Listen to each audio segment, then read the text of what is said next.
विद्यार्थी मित्रों, जागृति विद्यालय वारणा की यूट्यूब चैनल में आप सभी विद्यार्थी मित्रों का हार्दिक स्वागत है। आज हम कक्षा 10 के समास को बढ़ेंगे। तो सबसे पहले हम समास की व्याख्या याद कर लेते हैं। समास दो या दो से अधिक शब्दों के मेल को समास कहते हैं। समास रचना में दो शब्द होते हैं। पहला पद पूर्व पद और दूसरा पद उत्तर पद कहलाता है। समास शब्दों को अलग अलग करने की प्रक्रिया को समास विग्रह कहा जाता है। उदाहरण के लिए जैसे गंगाजल, तो उसका विग्रह हम करते हैं गंगा का जल, तो ये क्या हुआ? विग्रह हुआ। तो हिंदी में समास के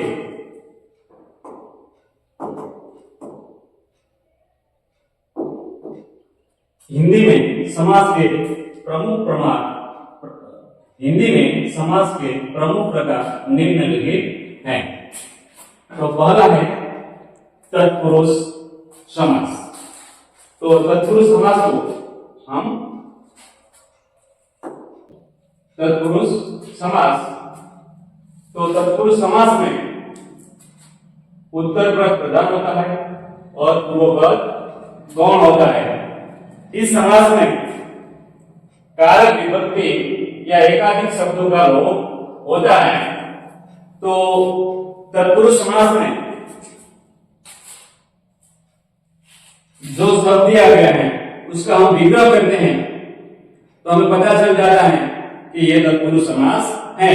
तो इसमें का, के, लिए, से, द्वारा, में, पर जैसे शब्द का विग्रह करने के बाद ऐसे शब्द मिलते हैं तो हमें पता चल जाता है कि यह तत्पुरुष समास है। जैसे जनप्रिय, तो जन को प्रिय, तो हमें पता चल जाता है कि साहब ने बोला था कि ऐसे शब्द मिलते हैं तो तत्पुरुष समास होता है। तो यहाँ जन को प्रिय।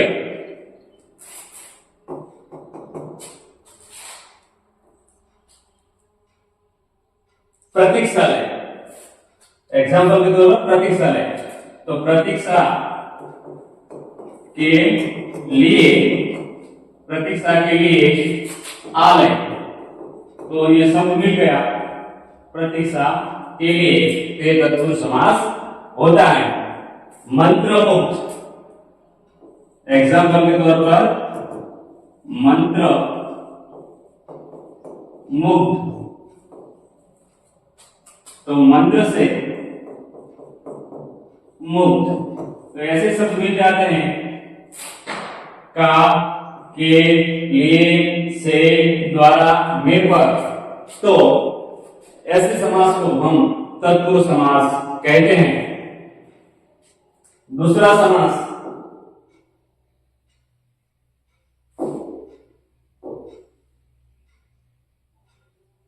कर्मधारय समास।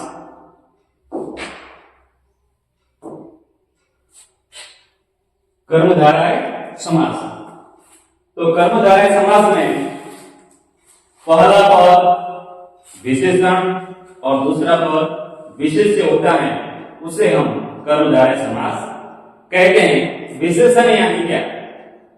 तो नाम के अर्थ में जो बढ़ावा देते हैं उसे विशेषण कहा जाता है। तो हम एग्जाम्पल देख लेते हैं।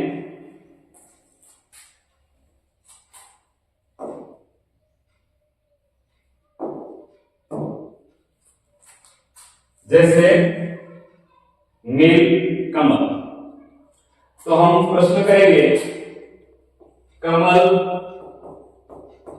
कैसा, तो हमें तुरंत जवाब मिल जाएगा नीला। तो ये कमल के अर्थ में बढ़ावा देता है। जैसे नीले रंग का, कमल कैसे नीले रंग का, तो कमल नाम है मतलब विशेष्य है, कमल नाम है यानी विशेष्य है। तो नाम के अर्थ में बढ़ावा दे दिया कि कमल के साथ नीले रंग का, नीला रंग क्या हुआ विशेषण, विशेषण हुआ विशेषण। तो विशेषण और विशेष्य का संबंध जिस शब्द में हो उसे हम कर्मधारय समास कहते हैं। एग्जाम्पल में ये दूसरा, जैसे महात्मा, महात्मा, महात्मा, तो हम प्रश्न करेंगे कि आत्मा कैसे, तो महान, कैसे महान। तो ये नाम है, नाम यानी विशेष्य और महा ये विशेषण है। तो नाम के अर्थ में जो बढ़ावा देता है उसे हम कर्मधारय समास कहते हैं। जैसे विशेषण और विशेष्य का संबंध हो गया, इसीलिए हमें तुरंत पता चल जाता है कि ये समास कर्मधारय समास है। जैसे महादेश, कि देश कैसा महा बड़ा, तो जो देश के जो देश है उसमें बढ़ावा दिया गया कि देश कैसा बड़ा महान, तो हमें तुरंत पता चल जाता है कि ये कर्मधारय समास है। तीसरे नंबर का द्विगु समास। तो द्विगु समास में उसकी डेफिनेशन यानी व्याख्या हम सबसे पहले देख लेते हैं। अगर आपको व्याख्या पसंद आ गई यानी समझ में आ गई तो भी समास है, आप अच्छी तरह से उसे जज कर सकेंगे। जहां समस्त पद के पूर्व पद संख्यावाचक हो उसे द्विगु समास कहते हैं। यानी द्विगु समास यानी क्या, द्विगु समास यानी जिसका शब्द का पहला पद संख्यावाचक हो, जिस शब्द का पहला पद संख्यावाचक हो उसे हम द्विगु समास कहते हैं। एग्जाम्पल के तौर पर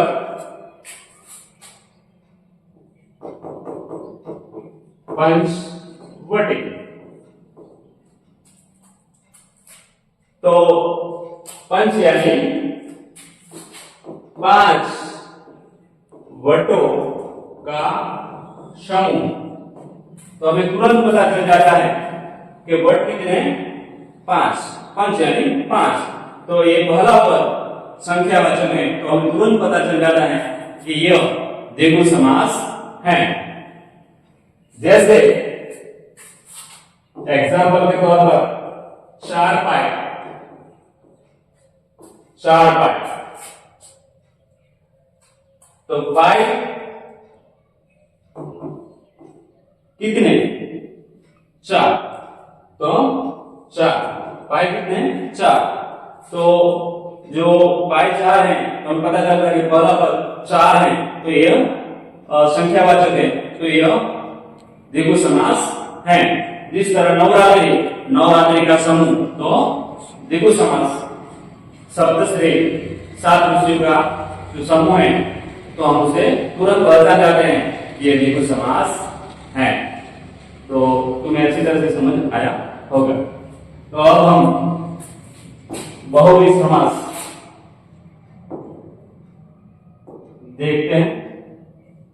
बहुव्रीहि समास, तो बहुव्रीहि समास में पहला नहीं, दूसरा नहीं, तीसरे पद की ओर संकेत करता हो तो उसे हम बहुव्रीहि समास कहते हैं।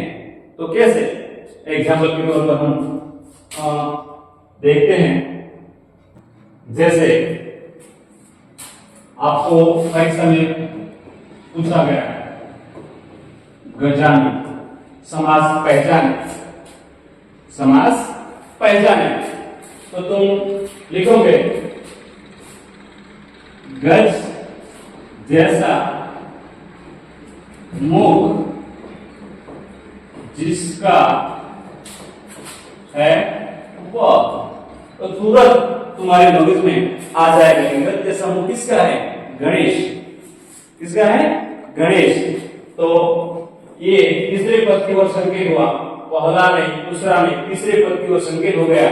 तो हम जैसे बोलेंगे कि गद्य समूह है जिसका, वो तो तुरंत हमारे मगज में आ जाएगा कि यह बहुव्रीहि समास है। जिस तरह से दूसरा एग्जांपल नीलकंठ, तो तुरंत ये पूछा जाएगा तो तुम्हें पता चल जाएगा। जैसे नीला कंठ जिसका है वह, तो तुरंत तुम्हारे मगज में आ जाएगा शिव शंकर। तो यह पहला नहीं, दूसरा नहीं, तीसरे पद की ओर संकेत करता हो तो उसे हम बहुव्रीहि समास कहते हैं। तो ये हम शिव यानी तुरंत हमारे मगज में आएगा कि नीलकंठ पूछा गया कि नीलकंठ किसका है, कौन सा समास, हमें तुरंत पता चल जाएगा कि जिसका नीलकंठ है वह किसका है, शिव जी का है। तो यह है बहुव्रीहि समास। अगर पूछा गया दूसरा चक्र पानी, पानी यानी हाथ, पानी यानी हाथ, तो हाथ में जिसके हाथ में चक्र है वो, तो तुरंत हमारे मगज में आएगा विष्णु। तो हम पता करते पहला नहीं, दूसरा नहीं, तीसरे पद की ओर संकेत करता हो तो हम उसे बहुव्रीहि समास कहते हैं, विष्णु। इस तरह वीणा पानी, वीणा पानी, पानी की हाथ, तो वीणा जिसके हाथ में है तो तुरंत हमें समझ में आ जाएगा पहला नहीं, दूसरा नहीं, तीसरे पद की ओर संकेत करता हो तो उसे हम बहुव्रीहि समास कहते हैं। वीणा पानी, तो उसमें हमें तुरंत सरस्वती का ख्याल आ जाएगा, इसीलिए हम उसे बहुव्रीहि समास कहते हैं।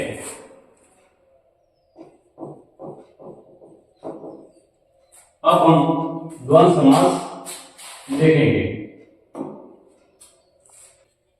द्वंद्व समास जिस समस्त पद में दोनों पद समान हो उसे हम द्वंद्व समास कहते हैं। तो द्वंद्व समास में और, तथा, या, और जैसे सब समास को विग्रह करने से निकलता है तो हमें तुरंत पता चल जाता है कि यह द्वंद्व समास है। जैसे कि अंजल, तो अन और जल, तो हमें तुरंत पता चल जाता है कि यह द्वंद्व समास है। यानी द्वंद्व समास में और, तथा, या,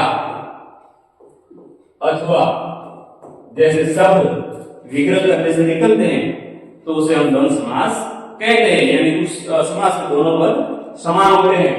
जैसे एग्जाम्पल के तौर पर माता पिता, तो हम तुरंत कहते हैं कि माता और पिता, हम परीक्षा में तुरंत लिख सकते हैं कि ये द्वंद्व समास हैं। उसी तरह एग्जाम्पल चाय पानी, तो तुम हमें एग्जाम में पूछा जाता है चाय या पानी, तो तुरंत हमें पता चल जाता है कि ये द्वंद्व समास है। नर नारी, नर और नारी, तुरंत हमें पता चल जाता है कि ये द्वंद्व समास है और भी समास है।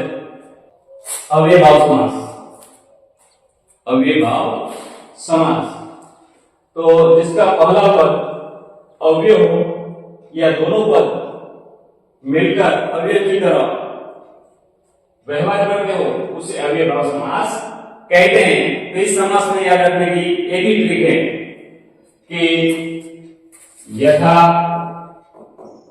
प्रति,